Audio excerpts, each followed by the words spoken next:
In the previous video, we have seen what is machine learning, what are the types of machine learning, and then we have taken the example of classifying handwritten characters.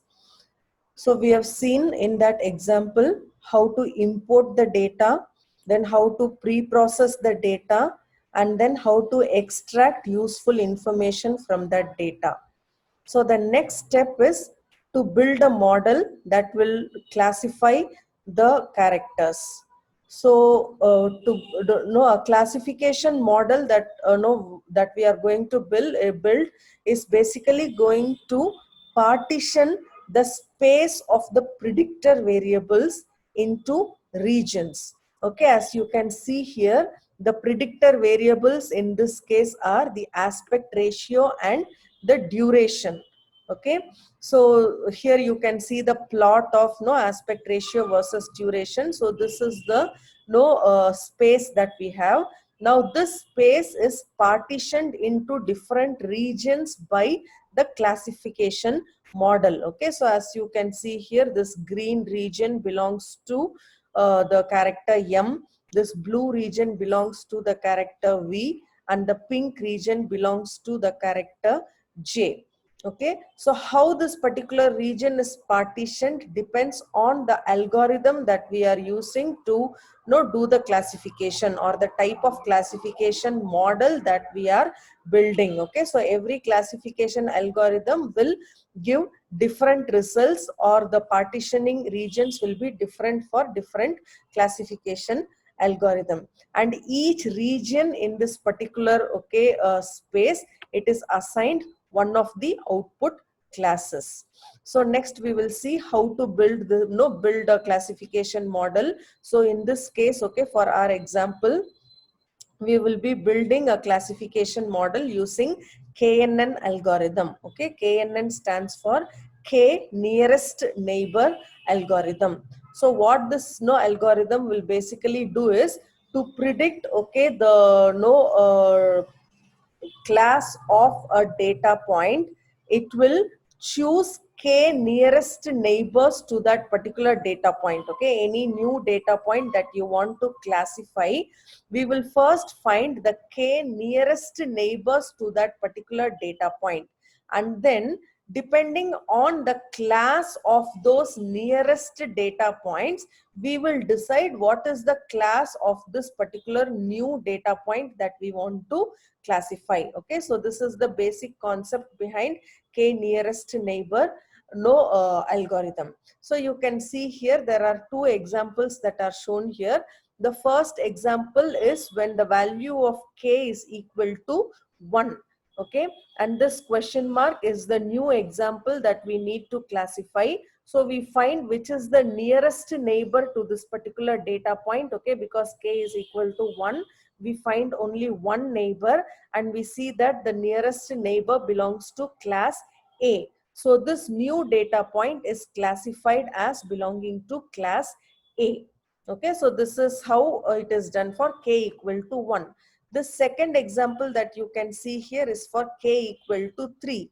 This star is the new data point that needs to be classified. So because k is equal to 3, we find the 3 nearest neighbors. Okay, so out of these 3 nearest neighbors, what we see is 2 of those belong to class B and 1 belongs to class A.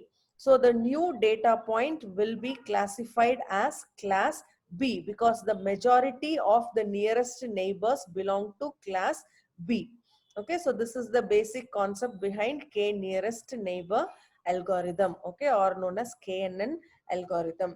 So we will see how to implement this particular algorithm in MATLAB and how to use that to classify the handwritten characters. Okay, so we will see first how to implement this in MATLAB. So before going for implementation, we will load the mat file feature data. This is the mat file which contains the data that we will be using for building our model, and also the data that we will be using for testing our model. Okay, so it has got two tables. One is the features table and the second table is the test data table. Okay, so you can see here I have shown the snapshot of the features table. So there are 3 columns. We have seen this already in the previous video. The first column is aspect ratio, the second one is duration, and the third column is characters. Aspect ratio and duration are the input variables or the predictor variables, and the no, and this character is the response variable or the output variable. Okay, so based on this 470 data points, we are going to build the KNN model. Now, how this 470 data points are collected are, we have got data of different different people writing the characters. So we calculate based on that data what is the aspect ratio of that character and the duration or the time taken to write that particular character. So those are the 2 features that we extracted from the raw data. So this data is available for the characters V, J and M. Okay, and we have got multiple data written by multiple people. Okay, so so first step what we do here is we load this particular data, feature data.mat. Okay, and then you can see this features. Okay, that it is a 470 cross 3 table, and this test data is a 10 cross 3 table. Okay, this test data we will use to validate the model after we build it. Okay, we will check the performance of the model using this test data. The data points in this test data model are different from the data points that are there in this features table. So now we will fit KNN, we will build a KNN model. The MATLAB function to build a KNN model is fit CKNN. Okay, this is the name of the MATLAB function to build a KNN model. The input that goes to this model are the table which contains the training data, that is your features, comma. Okay, inside double quotes we mention the name of the response variable, okay, or the output variable. So in this case character is the output variable, so I give it as character inside double quotes. Okay, so this output of this particular function is assigned to the model name. Okay, that is your KNN model is the name of the model that we are building. So once you run this particular code, so we can see this is the model that gets created. Okay, this is the KNN model. So the predictor names are the input names, that is aspect ratio and duration. The response name is character. Okay, and then yeah, we do not have any categorical predictors. The class names are J, M and V. Okay, the number of observations are 470 because we have got 470 rows in this features table. The distance measure that we are using here is Euclidean. This is the distance measure that we are using to find out the nearest neighbors. Okay, then the number of neighbors is 1. Okay, if you see here, we did not mention the number of neighbors anywhere while building the model here, but by default MATLAB uses the number of neighbors as 1. Okay, that is the default value that is taken by MATLAB. Okay, later we will see how we can change that number. So now once we have built this particular model, next we will test the performance of this model for the test data. So to do that, we will use the MATLAB function predict. Okay, the input to this MATLAB function are the KNN model that we have built in the previous step and the test data. Okay, as I told you, this test data is a data set that is different from the data that we used for building the model. So here we have got 10 data points for as test data. So it is a 10 cross 3 table. Okay, so we predict what is the output of the KNN model for this particular test data points. Okay, and that is stored in the variable name predictions. Now to compare, okay, to see whether the model is predicting the characters correctly, I am just displaying the values in test data dot character, that is the last column of this table test data, and the predictions. Okay, that is the value that is predicted by the KNN model. Okay, so you can see here the two columns are displayed. The first column is the character from the test data table. The second one is the value that is predicted by the model. Okay, or in other words, the first column is the actual output, okay, or the desired, it is the desired output. The second column is the actual output, okay, or the predicted output. Okay, so if you look at the values in the two columns, it is matching everywhere except for this data point, okay, where V is wrongly classified as character J. Other than that, the other data points are classified correctly. Okay, so this is just to test the working of the model that we have built. Now there is one problem with the model that we have built here, because we have taken the value of K as 1. Okay, so this model will be sensitive to any outliers in the data, okay, in the training data. Now what I mean by outliers is some data points will lie outside the region, okay, of that particular group. Okay, it will lie little far away from the remaining data points in that group. Okay, so such data points are called as outliers. Okay, now if the new data point that needs to be classified, if it is close to any of these outliers, then that data point will be misclassified. Okay, it will be wrongly classified. So this is the disadvantage of building a KNN model with K equal to 1. Okay, so to avoid this, we will again build the model with a higher value of K. We will take the value of K as 5. Okay, so to set the value of K as 5, we need to give one more parameter as input here for this function fitc_knn. Okay, features and the output variable character. Along with that, we define this num neighbors. Okay, that is the number of neighbors as 5. Okay, so we give this additional input to this model to set the value of K as 5. If we do not do this, as in the previous case, by default MATLAB will take the value of K as 1. Okay, so now we have set the value of K as 5 and we have built the model. Okay, again naming it as KNN model.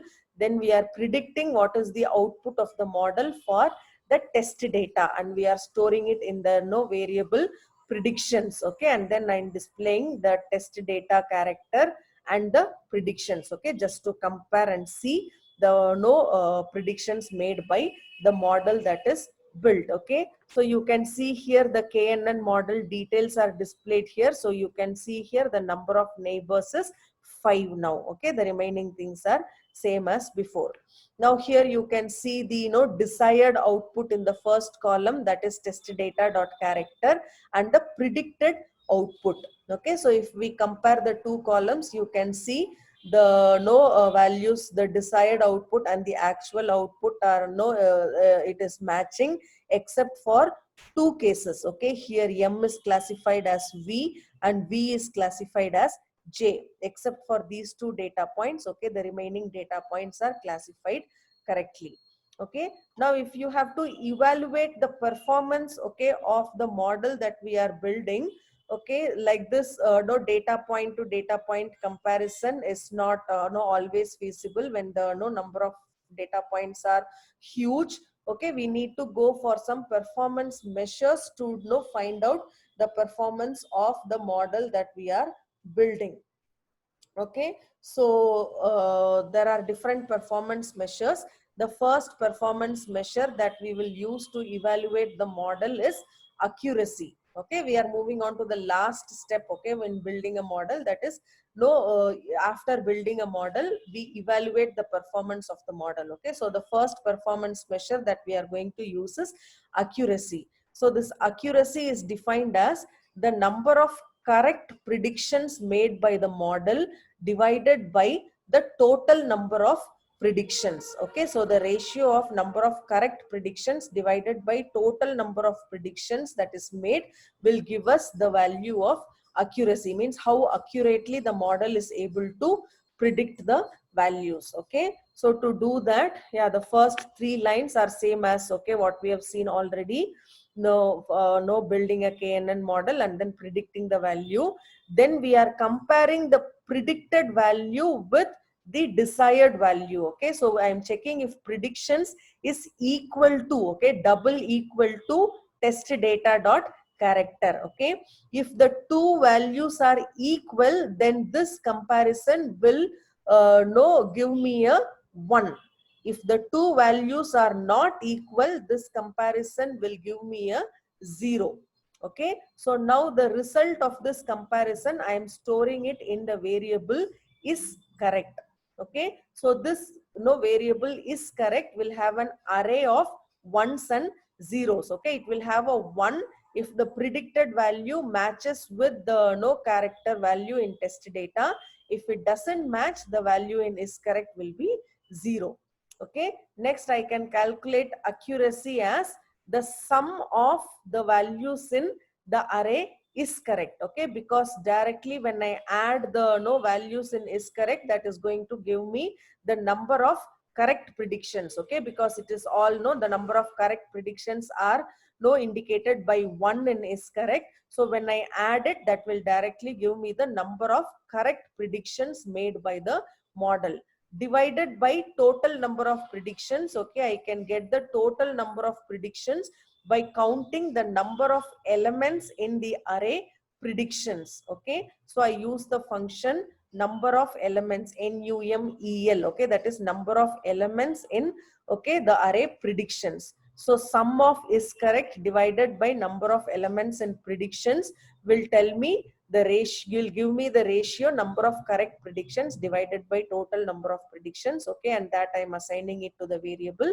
accuracy. So this will tell you how accurately the model is able to do the classification. One more, okay, parameter that you can use to evaluate the model, okay, is the misclassification rate. This is, okay, the opposite of accuracy.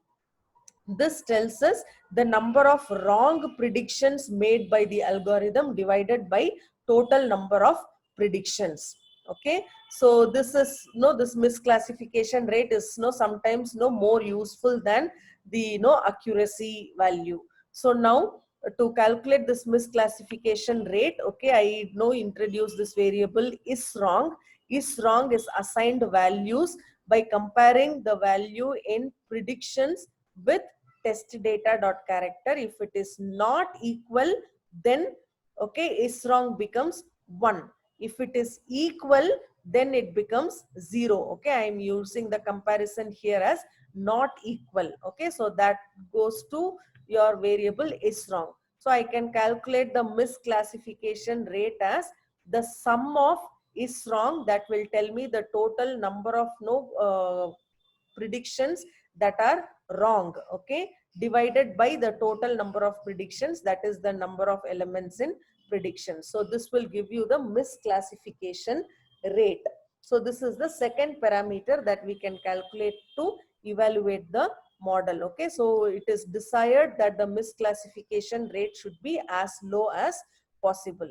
So there is one more parameter, okay, that you can use to evaluate the model. Now the previous two parameters, accuracy and misclassification rate, will give you just one single value, okay, to tell you how accurate the model is, okay, or how not accurate the model is. Okay, now there is a more useful parameter here, okay, that is the confusion matrix. This gives a more detailed breakdown of which classes the model confuses. Okay, means how which are the ones which are wrongly predicted and how it is wrongly predicted. Okay, so it shows the number of observations for each combination of true and predicted class. Okay, so you can see here, yeah, first we will see how to get this confusion matrix. So once you get the predictions using this predict function, we use the MATLAB function confusion chart. Okay, this is an inbuilt MATLAB function that will give you the confusion matrix. Confusion chart, the inputs are the test data character, okay, that is test data dot character, comma, predictions, okay, that is the desired output, comma, the predicted output, or in other words, the true class and the predicted class. Okay, so when you run this particular program, you will have a matrix, okay, of this kind that is displayed on, okay, the y-axis, or here is your true class, here this is your predicted class. So how to understand this particular confusion matrix is, okay, the letter J is identified as letter J in the predicted class for 4 instances. Okay, the letter J is predicted as letter V in 1 instance. Okay, means 1 data point where the letter no is actually it is actually V is predicted as J. Okay, this is the true class, this is the predicted class. Okay, so actually the data point is a no V, but it is wrongly classified as J. Okay, similarly, when you come to this particular second column, all the characters M are classified as M only. Okay, there is no mistake in that classification. All the characters, okay, that are M are classified or predicted as M. Okay. No, I'm sorry, there is a misclassification here also. You can see this M is, okay, by mistake predicted as V. Okay, here you can see this one is here. The true class is M, but the predicted class is V. Okay, so there is one, okay, misclassification for the character M. Similarly, if you see for the character V, okay, there is one character V which is misclassified as J, and the other character V is correctly classified as V. Okay, so this is how it shows, okay, the combination of true and predicted class. Okay, the diagonal elements show the correct predictions. Okay, means the diagonal elements are the predictions that are made by the algorithm correctly. The off diagonal elements, okay, show the misclassifications. Okay, and the misclassification, it also shows it is, okay, predicted as which class. Okay, so that is also shown by this confusion matrix. So this is a more meaningful, okay, result that can, okay, actually tell us where the confusion is happening, okay, or where the model is getting confused. Okay, so this completes the evaluation of the model. So how we classify, okay, the handwritten characters, how we import the data, how we pre-process the data, how we extract the features, then how we build a model, okay, a KNN model, and then how that model can be evaluated. Okay, so this example that we have seen here is for 3 characters J, M and V. So the same thing can be extended for any number of characters. Okay, it can be, okay, the more number of alphabets, more number of characters can also be included. Okay, same kind of model can be used, or it can be extended to predict the classes of more number of characters. Okay, so yeah, with this the classification part, okay, this part of this module is done. Okay, in the subsequent videos we will see the remaining no classification. Okay, we will see what are the disadvantages here. Okay, what we see is when there are only 3 characters to be classified, the model works, okay, correctly. There are the misclassification rate is less. But as we increase the number of characters, okay, what is the problems associated with that, and how we can improve the performance of the classifier, okay, and such things we will see in the subsequent videos. Thank you.